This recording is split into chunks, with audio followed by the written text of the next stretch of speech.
Bismillahirrahmanirrahim. Assalamualaikum warahmatullahi wabarakatuh.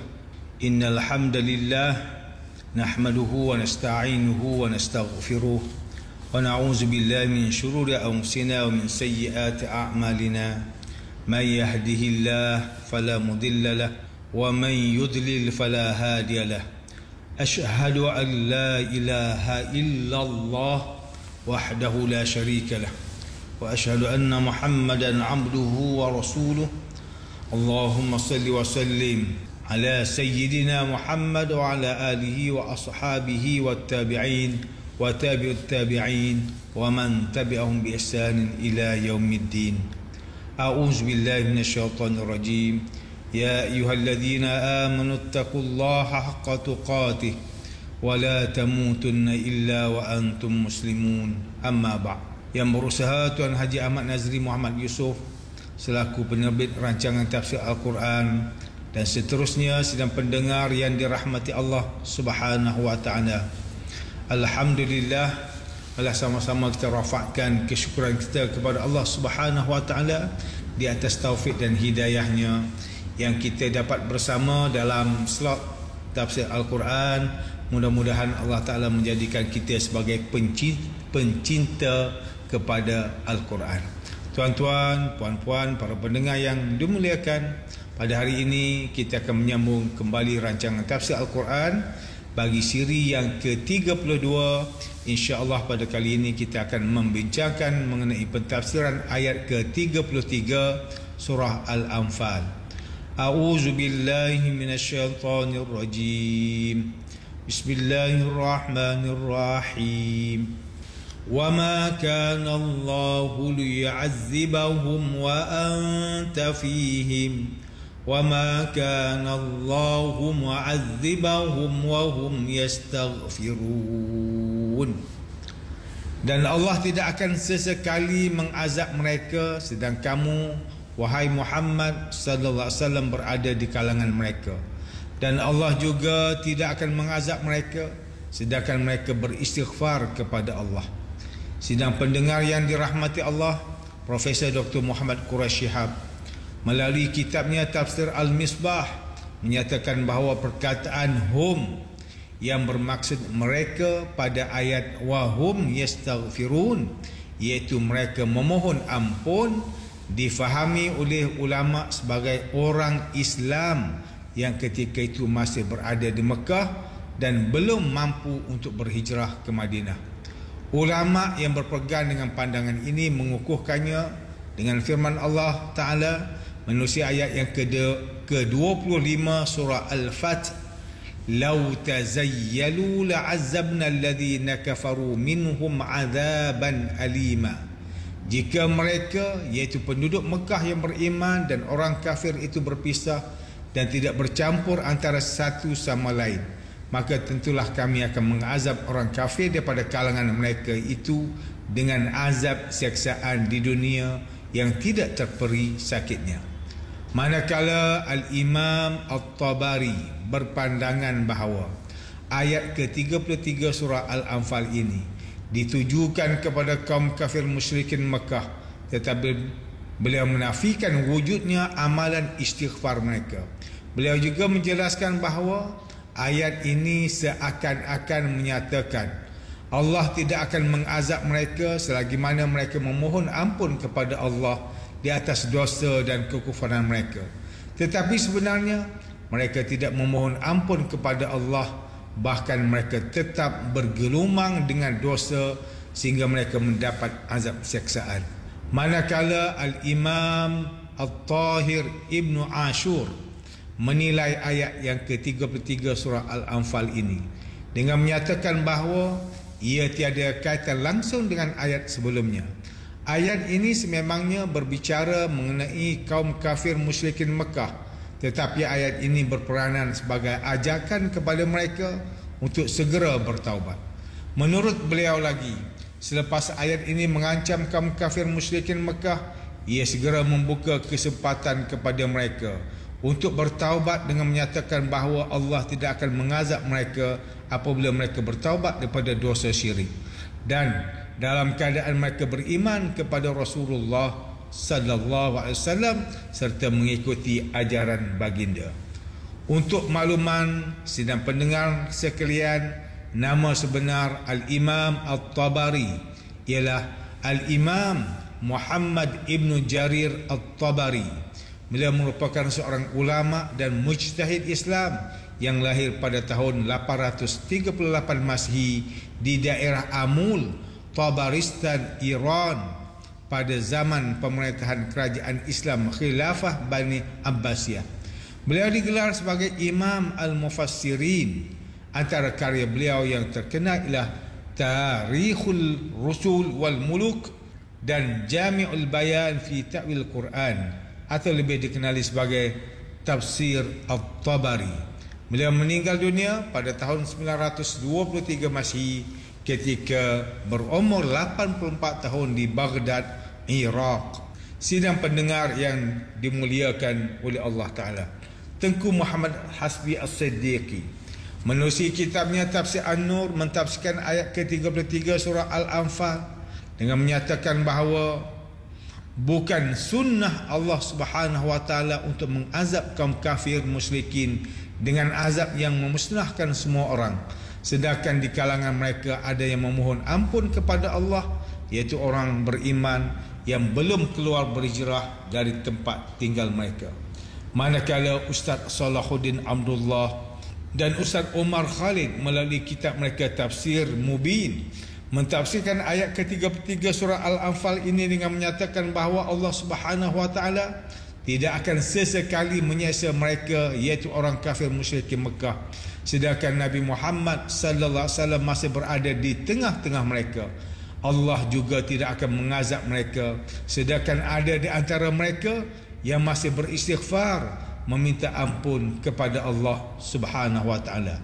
Ibnu Abbas radhiyallahu anhuma, iaitu sepupu dan sahabat Rasulullah sallallahu alaihi wasallam, pernah berkata yang bermaksud mereka, iaitu kaum kafir musyrikin Mekah, mendapat dua jaminan untuk tidak diazab oleh Allah Subhanahu wa taala. Pertama ialah Rasulullah sallallahu alaihi wasallam ada bersama-sama dengan mereka. Kedua ialah permohonan ampun yang sentiasa dipanjatkan oleh orang yang beriman di kalangan mereka. Manakala Hamka melalui kitabnya Tafsir Al-Azhar ketika mentafsirkan ayat ke-33 surah Al-Anfal ini menjelaskan bahawa bukannya Allah Subhanahu wa taala tidak berkehendak untuk menguruskan tentangan orang kafir musyrikin Mekah. Allah tidak mahu menyeksa mereka kerana Nabi Muhammad sallallahu alaihi wasallam masih berada di Mekah. Allah juga tidak malu kepada mereka, melainkan Allah menjunjung tinggi kemuliaan Rasulnya. Lagipun Rasulullah sallallahu alaihi wasallam masih bertugas menyampaikan dakwah Islam. Justru Allah tidak mengazab mereka, tetapi Dia berkehendak untuk menyedarkan mereka terlebih dahulu. Tambahan pula, jika Allah berkehendak untuk menyiksa suatu kaum sebagaimana yang berlaku kepada para nabi yang terdahulu, maka sudah tentu Allah akan memberikan wahyu kepada Rasulullah sallallahu alaihi wasallam terlebih dahulu supaya baginda keluar dari Mekah dengan segera. Menurut Hamka lagi, jika masih ada dalam sesebuah negeri orang yang memohon ampun kepada Allah atas kesalahannya, atas dosanya, maka azab siksaan tidak akan diturun dan kehancuran juga tidak akan berlaku. Ini kerana kasih sayang ialah sifat yang utama bagi Allah Subhanahu wa taala. Manakala azab siksaan pula hanya diturunkan jika sikap dan perbuatan manusia sudah sangat teruk dan melampau. Oleh itu, jika masih ada lagi orang yang memohon ampun kepada Allah, maka azab siksaan pun tidak akan diturunkan. Dalam sesetengah tafsir Al-Quran dinyatakan bahawa selepas Rasulullah sallallahu alaihi wasallam berhijrah bersama-sama dengan kaum Muhajirin, masih ramai lagi orang Islam yang tinggal di Mekah, tetapi mereka dalam keadaan lemah, miskin dan tidak mampu untuk berhijrah. Mereka sentiasa solat, beribadah dan memohon ampun kepada Allah Subhanahu wa taala secara bersembunyi. Kerana kasihnya Allah kepada kaum muslimin yang lemah ini, maka azab siksaan pun tidak diturunkan pada waktu itu, walaupun Abu Jahal dan pengikutnya telah menentang Allah. Terdapat faktor lain yang menyebabkan tentangan mereka tidak dibalas oleh Allah pada waktu itu. Tetapi selepas Rasulullah sallallahu alaihi wasallam dan orang beriman berhijrah meninggalkan Mekah, maka barulah turunnya balasan daripada Allah dengan berlakunya peperangan Badar. Kaum kafir musyrikin Mekah mendapat azab siksaan seperti mana yang mereka minta sebelumnya, di mana azab siksaan tersebut bukanlah berbentuk hujan batu, tetapi kekalahan mereka dalam peperangan. Sedangkan mereka berjumlah 1000 orang dan berhadapan dengan 300 orang kaum muslimin. Kekalahan yang mereka alami itu adalah lebih sakit daripada azab siksaan yang berbentuk hujan batu. Sidang pendengar yang dirahmati Allah, demikianlah tafsir bagi ayat ke-33 surah Al-Anfal menurut pentafsiran oleh para ulama. Ayat ke-33 surah Al-Anfal ini menjelaskan bahawa Allah Subhanahu wa taala tidak akan sesekali mengazab kaum kafir musyrikin Mekah kerana Nabi Muhammad sallallahu alaihi wasallam berada di kalangan mereka. Allah juga tidak akan mengazab mereka kerana mereka beristighfar kepada Allah. Ayat ke-33 surah Al-Anfal ini menunjukkan kepada kita mengenai kemuliaan Rasulullah sallallahu alaihi wasallam di sisi Allah dan kepentingan istighfar, iaitu memohon ampun kepada Allah. Keberadaan baginda di Mekah menyebabkan Allah tidak mengazab kaum kafir musyrikin Mekah, sedangkan mereka lah yang menghalang dakwah Rasulullah dan menentang Islam. Betapa mulianya Rasulullah sallallahu alaihi wasallam di sisi Allah ini kerana baginda ialah nabi, rasul dan kekasih Allah. Baginda juga ialah salah seorang rasul ulul azmi yang telah banyak berkorban dan mengharam tersebar ke seluruh dunia. Tetapi jika kita melihat situasi masyarakat pada hari ini, masih terdapat di kalangan orang Islam yang jauh daripada mengamalkan akhlak dan sunnah Rasulullah sallallahu alaihi wasallam, apatah lagi mendalami ilmu mengenai sejarah dan peribadi baginda sallallahu alaihi wasallam untuk diikuti. Bahkan masih terdapat segelintir di kalangan umat Islam yang menolak dan menentang hadis Rasulullah sallallahu alaihi wasallam, sedangkan hadis ialah sumber utama perundangan Islam yang kedua selepas Al-Quranul Karim. Hadis juga menjelaskan dan memperincikan hukum yang terdapat dalam Al-Quran. Golongan yang menolak dan menentang hadis Rasulullah sallallahu alaihi wasallam ini ialah orang Islam sendiri yang mengaku beriman kepada Allah, tetapi dalam masa yang sama mereka anti hadis dan anti sunnah Rasulullah SAW. Mereka beranggapan bahawa orang Islam hanya cukup berpegang kepada Al-Quran sahaja dan tidak perlu berpegang kepada hadis. Akibatnya mereka mentafsirkan Al-Quran berdasarkan akal yang cetek dan mengikut kehendak selera hawa nafsu mereka semata-mata. Ini menyebabkan mereka jauh tersesat dan menyeleweng daripada ajaran Islam seperti mana yang diajarkan oleh Rasulullah sallallahu alaihi wasallam dan disampaikan oleh para ulama. Bahkan mereka juga menentang para ulama dan pihak berkuasa agama apabila mereka diberikan nasihat dan penjelasan mengenai kedudukan hadis Rasulullah sallallahu alaihi wasallam dan ajaran Islam. Ingatlah, sesungguhnya kedudukan hadis Rasulullah sallallahu alaihi wasallam dalam hukum dan perundangan Islam adalah sangat penting dan utama selepas Al-Quran. Allah Subhanahu wa taala berfirman dalam surah An-Nisa ayat ke-59, Ya ayyuhalladzina amanu atiiullaha wa atiiur rasul wa ulil amri minkum fa in tanaza'tum fi syai'in farudduhu ila Allahi war rasul in kuntum tu'minuna billahi wal yawmil akhir dzalika khairun wa ahsanu ta'wila. Wahai orang yang beriman, taatlah kamu kepada Allah dan taatlah kamu kepada Rasulullah dan ulil amri, iaitu pemerintah daripada kalangan kamu. Kemudian jika kamu saling berbantah, iaitu berselisihan dalam sesuatu perkara, maka hendaklah kamu kembali kepada Allah, iaitu kitab Al-Quran dan Rasulnya, iaitu sunnah Nabi Muhammad sallallahu alaihi wasallam. Jika kamu benar-benar beriman kepada Allah dan hari akhirat, demikian itulah lebih baik bagi kamu dan lebih elok kesudahannya. Dalam sebuah hadis riwayat Imam Malik, Rasulullah sallallahu alaihi wasallam bersabda, taraktu fiikum amrain lan tadillu ma tamassaktum bihima kitaballah wa sunnata rasulih. Aku tinggalkan kepada kamu dua perkara di mana kamu semua tidak akan sesat selagi mana kamu semua berpegang dengan kedua-duanya, iaitu kitab Allah Al-Quran dan sunnah Rasulnya, iaitu sunnah Nabi Muhammad sallallahu alaihi wasallam.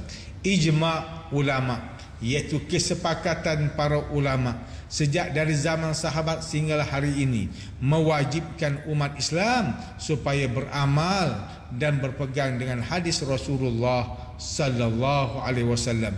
Imam Asy-Syafi'i rahimahullah pernah berkata, ajma'al muslimun ala anna man istabana lahu sunnatun an Rasulillah sallallahu alaihi wasallam lam yahil an yada'ha liqauli ahad. Orang Islam telah ijma', iaitu bersepakat bahawa sesiapa yang telah jelas terhadap sunnah Rasulullah sallallahu alaihi wasallam, maka tidak boleh sesekali dia meninggalkannya kerana semata-mata ingin mengikut pandangan seseorang manusia. Sidang pendengar yang dimuliakan, antara pengajaran yang boleh kita ambil daripada tafsir ayat ke-33 surah Al-Anfal ini ialah, pertama, setiap Muslim hendaklah beriman dan meyakini Nabi Muhammad sallallahu alaihi wasallam sebagai seorang Rasul dan utusan Allah dengan mengikut sepenuhnya ajaran Islam, taat kepada perintah Allah dan Rasulnya, serta mencintai Rasulullah sallallahu alaihi wasallam melebihi cinta kepada manusia. Yang kedua, umat Islam hendaklah mengamalkan akhlak dan sunnah Rasulullah SAW, mendalami ilmu mengenai sirah dan peribadi baginda untuk diikuti serta menjadikan hadis sebagai sumber rujukan utama dalam kehidupan manusia selepas Al-Quran. Sidang pendengar yang dirahmati Allah, sekian sahaja rancangan tafsir Al-Quran pada hari ini. Semoga kita semua mendapat manfaat daripada perbincangan ilmu ini. InsyaAllah mudah-mudahan kita akan bertemu lagi pada siri rancangan tafsir Al-Quran yang akan datang. Wabillahi taufiq wal hidayah. Wassalamualaikum warahmatullahi wabarakatuh.